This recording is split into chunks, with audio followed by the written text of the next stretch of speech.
Hi hello viewers, నేను మీ MSR. ఈరోజు ప్రధాన పత్రికల్లోని ప్రధాన అంశాలు మీకోసం.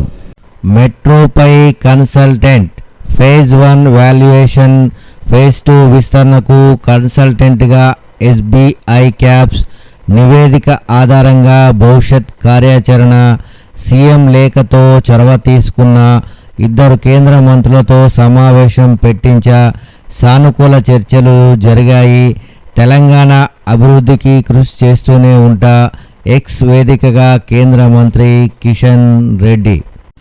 మెట్రో నాటకాలు కట్టిపెట్టండి, కేసీఆర్ వస్తేనే మెట్రో రైలు పట్టాలెక్కేది, హైదరాబాద్లో అడ్డగోలు విమర్శలు, ఢిల్లీలో కలిసినట్టు వీధి నాటకాలు, రేవంత్ కిషన్ రెడ్డిలపై కేటీఆర్ వ్యంగ్యాస్త్రాలు, రైతాంగ పోరాటాలు ఇక అనివార్యం, ప్రజా ఉద్యమాలతో గుణపాఠం చెప్తాం, షేర్లింగంపల్లి బీఆర్ఎస్ నేతల సమావేశంలో కేటీఆర్. డాక్టర్ నూరి దత్తాత్రేయకు పద్మభూషణ్ ప్రదానం, ఘనంగా పద్మ అవార్డుల ప్రదానోత్సవం, పద్మశ్రీ స్వీకరించిన రాజేంద్ర ప్రసాద్, మురళీమోహన్, 65 మంది ప్రముఖులతో 2వ విడతలో అందజేత, పద్మభూషణ్, పద్మశ్రీ పురస్కారాలు రాష్ట్రపతి ద్రౌపది ముర్ము చేతుల మీదుగా ప్రదానం, హాజరైన ప్రధాని మోడీ, అమిత్ షాలు. ఇరాన్పై ఆంక్షలు తొలగింపు, ఆగస్టు 21 వరకు ఊరట, మాట నిలుపుకోకపోతే ఏం చేయాలో అది చేస్తా ట్రంప్.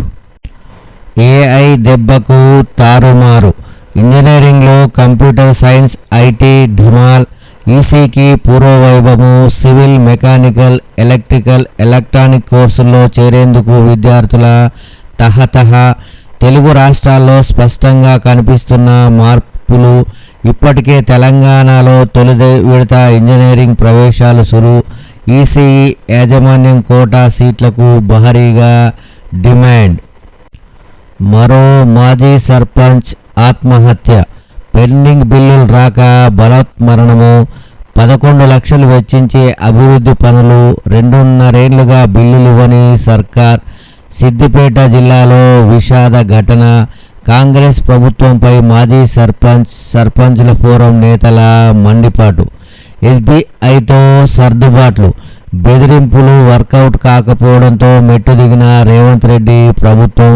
ప్రత్యామ్నాయ భూమిని రాయదుర్గం మినహా ఎక్కడ కోరుకున్నా కేటాయిస్తాం, బ్యాంకు అధికారులకు రాజీ ప్రతిపాదన, కేసులు ఉపసంహరించుకోవాలని వినతి. రైతులపై సర్కారు నిర్బంధకాండ, యూరియా యాప్నకు వ్యతిరేకంగా కామారెడ్డి జిల్లా తడ్వాయిలో తలపెట్టిన నిరసనపై సర్కారు దాష్టికం, పోలీసులను దింపి రైతులను అడ్డుకున్న ప్రభుత్వం.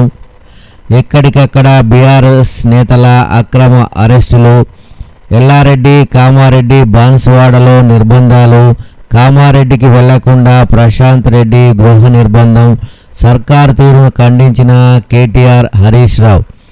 కొత్త సీఎస్ సంజయ్ జాజు, కేంద్ర సర్వీసుల నుంచి రిలీవ్, 12 ఏళ్ల విరామం తర్వాత తిరిగి రాష్ట్ర సర్వీసులకు రాక, తెలంగాణ ప్రభుత్వ విజ్ఞప్తి మేరకే రిలీవ్ చేశామన్న కేంద్రం, తదుపరి సీఎస్ అంటూ ప్రచారం.